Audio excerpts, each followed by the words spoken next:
If you think one person killed Romeo and Juliet, you have already made the play too simple. Yes. People love picking a villain. Friar Laurence, the nurse, Romeo, Juliet's parents. But the play does not give you one clean culprit. It gives you a whole system that keeps turning bad choices into fatal ones. So the question is not who messed up once. It is what kind of world makes one mistake deadly.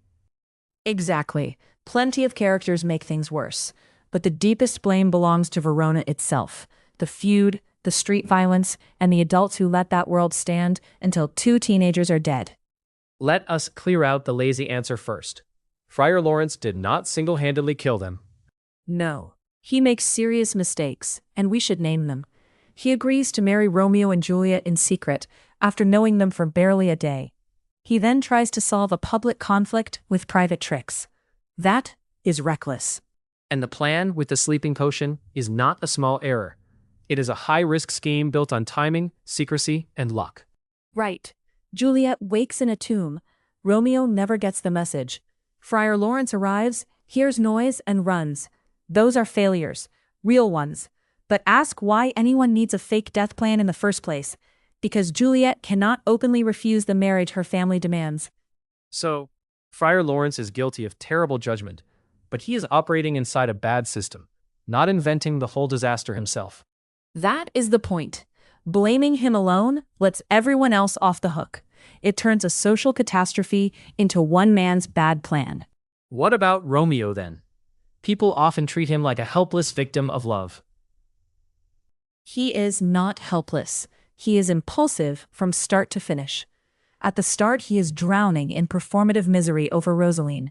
Hours later, he is declaring absolute devotion to Juliet. He moves fast, feels fast, and acts before thinking.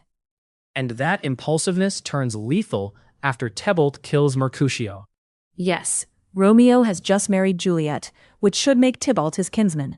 He tries peace for one moment, then loses control and kills Tybalt. That one act gets him banished. Now the marriage has to stay secret. Juliet is trapped between husband and family, and every later choice gets tighter and more dangerous. Then, at the tomb, he does it again.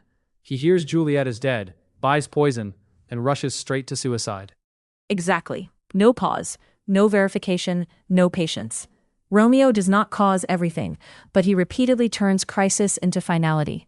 He is part of the chain because he lives at full speed in a world where speed kills. That brings us to Tybalt, because the play's violence is not background noise. It drives the plot. Tybalt is crucial. He is not just hot-headed, he is an enforcer of the feud. At the Capulet party, he wants to attack Romeo on sight. Later, he challenges him in the street.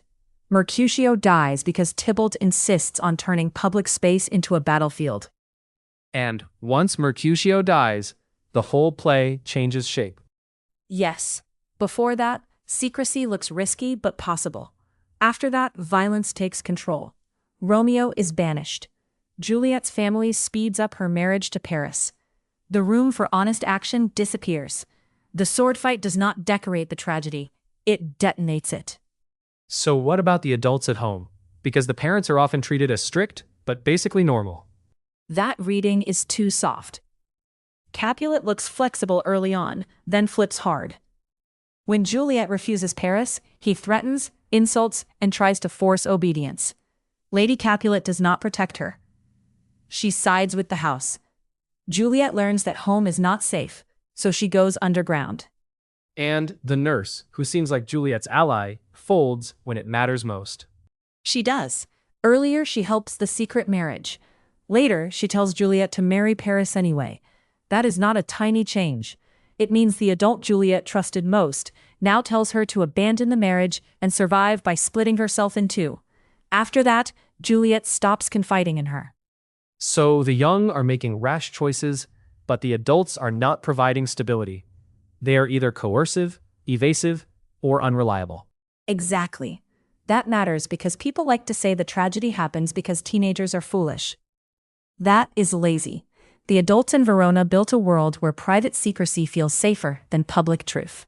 And we still have not named the biggest force clearly enough, the feud itself. The feud is the engine. It poisons the street, the family, and the language people use. Servants brawl over it. Tybalt lives by it. The prince keeps punishing outbreaks, but the hatred survives. Romeo and Juliet do not enter a peaceful city and make bad choices. They are born into an armed stalemate. Which means even their love is shaped by pressure. It has to be secret, fast, and risky, because the social world around them is hostile. Yes, do not reduce everything to fate. The play gives you human causes everywhere: family pride, male aggression, bad planning, forced marriage, failed authority. Fate is the language characters use when events crush them. It is not an excuse to stop reading closely. So, if we have to rank blame, where does it land? Not vague balance, actual judgment. Here it is. Friar Laurence is badly at fault. Romeo is badly at fault. Tybalt helps trigger the collapse. The nurse fails Juliet. Capulet and Lady Capulet corner her. But deepest blame belongs to the violent social order they all live in and keep alive. That is what makes every error fatal. So the ending is not one person's crime. It is a chain reaction in a city trained to choose pride, speed, and force over honesty. Exactly. Romeo and Juliet die because individuals make bad choices inside a rotten system. Blame the people, yes, but blame the world they built even more.